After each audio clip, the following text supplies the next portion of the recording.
how to make an outdoor blue claw crab decoration. Now, I started by printing out a blue claw crab, which I found on the internet, just on 8.5 by 11 sheets of paper, taped them all together, and traced it onto a sheet of PVC plastic. I decided to use plastic rather than wood because it'll never rot. I cut out the basic shape just with a jigsaw, and then the main tool for this job is going to be an angle grinder with a flap sanding wheel. This stuff grinds or carves very easily. It's soft, a little bit pliable. I have a 60 grit flap sanding wheel on here, and I just go around the whole outside perimeter. I'm rounding over all of the edges, and I'm cutting in at each one of the joints just to make those visually distinct. I'm going to go back over all of this with a oscillating sander and kind of smooth out all of the rough grind lines from this flap sanding wheel. But this moves material very quickly. You can see I'm just going over each one of the joints on the legs. And you really want to just add as much detail as possible. For the back flippers, I actually not only highlighted where the joint was, but I ground them down a little bit so that they were a little bit flatter than the rest of the leg. I cut out a separate shell piece, which is going to sit over the top of the main piece, and I'm going to use the same flap sanding wheel to round over and carve that. This whole process does not really take very long at all. For some of the finer detail, or just areas that I couldn't get into with the flap sanding wheel, I used a Dremel grinder. And this was great for getting into the claws, making those little clumpy looking, not teeth on the claws, but, rounded over knobs, I guess you could say. And it's also good for getting into any of the little corners that you can't get into with that angle grinder.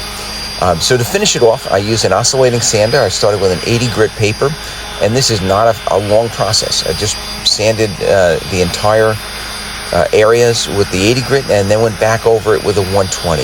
You could probably get away without even sanding it to the 120, because we are going to coat this with a very high gloss, thick resin that's going to provide the high gloss finish. This is the finished carved crab, ready for paint.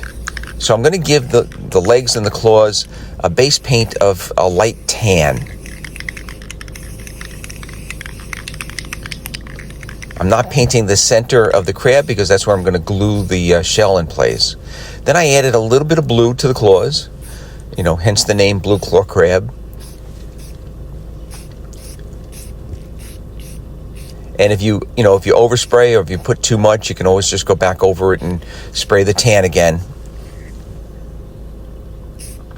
For the top shell, I didn't want it to just be one color, so I added a little bit of highlights of a darker brown along the edges.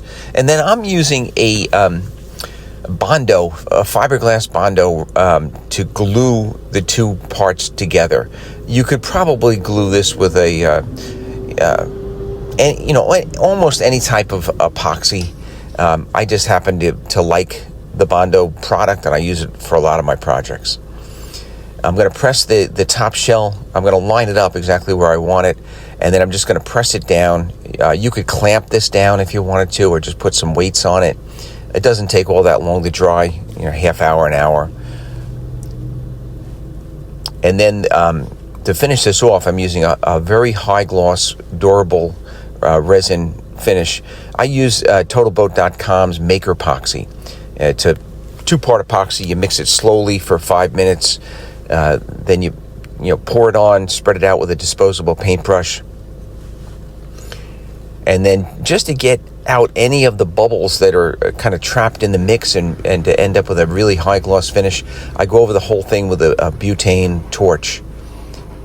You don't want to really burn the resin, but you just want to slowly or quickly heat up and let that air bubbles dissipate.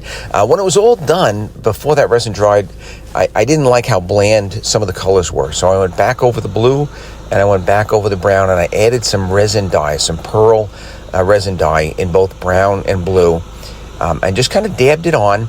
And then I used a hair dryer to spread it out and to kind of merge the colors together. And I was very pleased with the end result. I'm very happy I did it. It really added some really cool colors that really pop in the sunlight.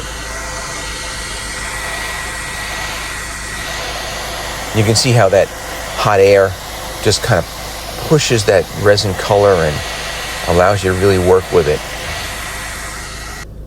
And this is the finished product. So this is a blue claw crab that's 2.5 feet wide. It was designed to be displayed outdoors on a fence or on a deck. I hope you enjoyed the project. Please check us out on the web at DIYEasyCrafts.com. I've got a whole bunch of unique nautical coastal projects on there. Thanks for watching.